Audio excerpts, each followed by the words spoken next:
Assalamualaikum warahmatullahi wabarakatuh.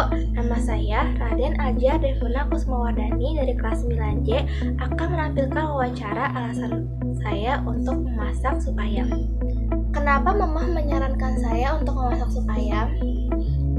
Karena memasak sop ayam itu sangatlah mudah dalam cara pembuatannya dan bahan-bahannya juga tidak sulit untuk didapatkan. Lalu bagaimana cara membuat sup ayam? Tolong jelaskan dengan singkat. Cara membuat sup ayam sama dengan cara membuat sup-sup lainnya.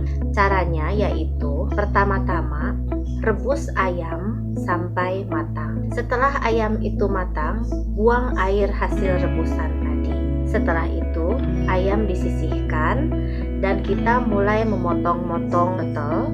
Setelah itu wortel direbus bersamaan dengan ayam yang sudah direbus tadi. Ayam memang direbus 2 kali agar empuk. Setelah matang, kita masukkan bumbu-bumbu yang diperlukan seperti bawang putih, bawang merah yang sudah ditumis sampai harum. Kita masukkan ke dalam kaldu, ke dalam rebusan wortel dan ayam tadi.